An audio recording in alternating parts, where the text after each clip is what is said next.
If you've clicked on this video, you most likely already know who Dani is, as this is after all a review of his newest game, Muck. But if not, all you really need to know is he makes games, loves milk, and made a game called Jelly Drift that I reviewed a couple of months ago. Now, as I haven't uploaded a video in a while due to exams and personal health reasons, when I saw Dani uploaded a new video where he made a new game, I knew I had to make a review on it for all my loyal subscribers. The game's called Muck and is a multiplayer survival game somewhat based on a mix between Risk of Rain and Minecraft. This is because in the game, your initial objectives are to get rocks, chop down trees, and mine ores in order to craft armor and weapons. Just like in Minecraft, the weapons and armor can then be used to fight off enemies or mobs that spawn at nighttime and increasingly get harder and more difficult to defeat each night as you upgrade your armor and abilities using chests and harder to mine ores. As the game gets harder, you become forced to constantly upgrade your armor or die to the mobs. But what happens if you die? Well, you drop all the items in your inventory and begin to spectate any friends or players still alive, but don't give up just yet, as long as at least one player stays alive until the next morning, all dead players will respawn where they died with all their previous abilities they collected from chests. And no, as far as I've experienced, your items do not despawn, so assuming another player doesn't take your items, you should still be able to collect your loot. There is one thing worth mentioning about the respawn times, however, which is that night appears to begin at 12 AM, or what is usually midnight, and lasts to 12 PM, what is usually midday. Regardless of this, the morning respawn time seems to be around 7 AM, nearly halfway through the night, so if you die halfway through the night or later, you won't respawn until the morning after the next night, so you may be sat at your desk waiting to respawn for a few minutes. After a few nights, the amount of which depends on the difficulty you choose, a boss spawns under the name Big Chunk, which is over 2,000 health and 3 main attacks. The first attack being a rock slam that sends giant boulders in random directions away from his body, each of which do roughly 100 damage each upon impact, as occurs roughly every 10 seconds. A wooden club slap that appears to do similar damage to the rock slam but has a much shorter damage range and faster recovery time, allowing the boss to use this every 3 to 5 seconds. And finally, Big Chunk can step on you, which as far as I've experienced, one hits any player but requires the player to be literally under Big Chunk to be used. All of the damage values for these attacks seem to depend upon the player's armor and the difficulty being played.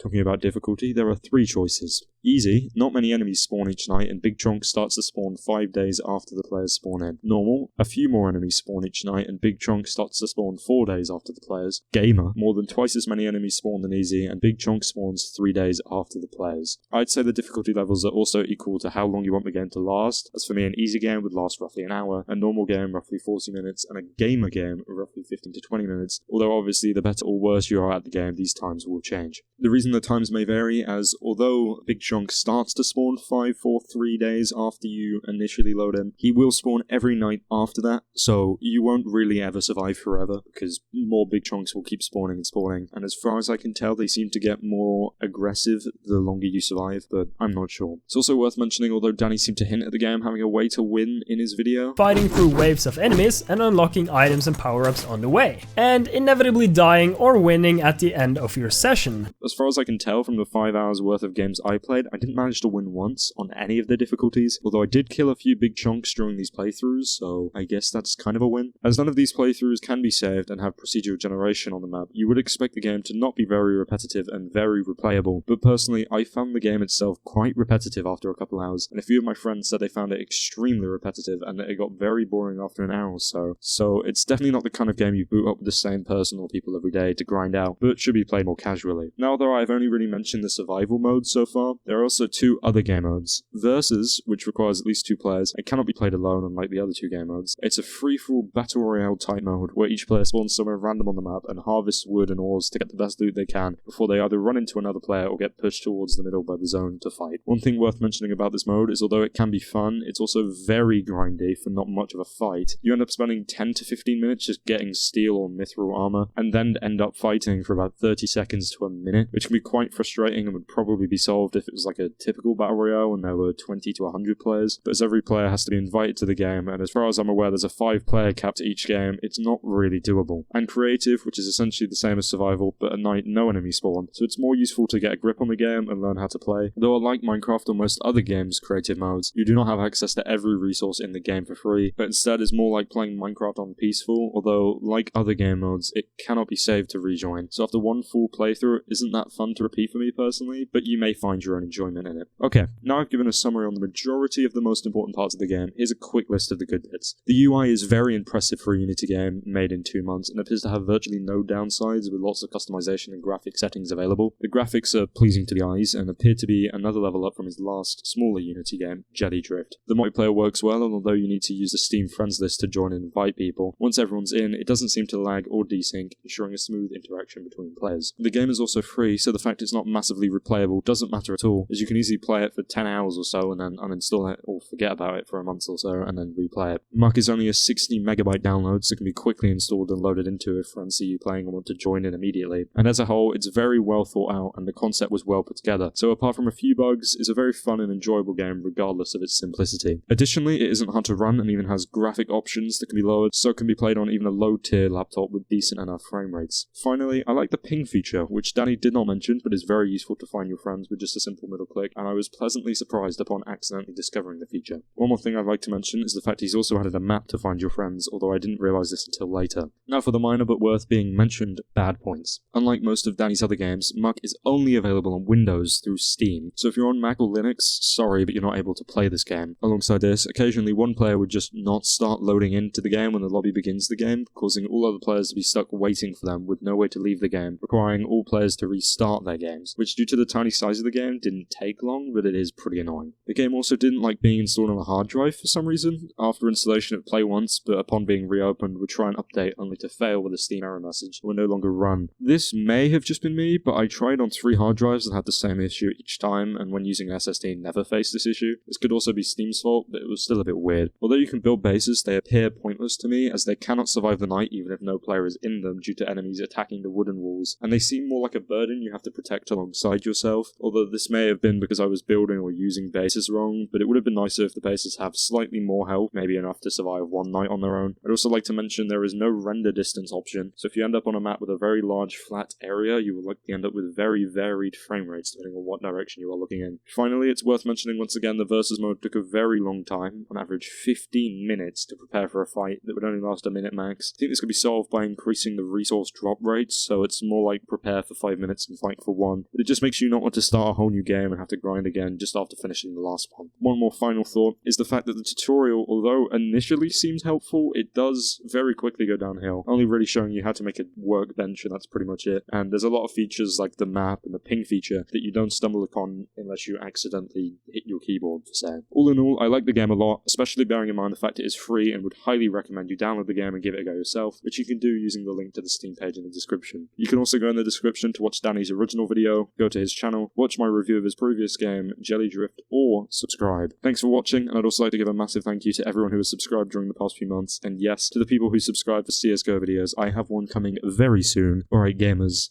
peace.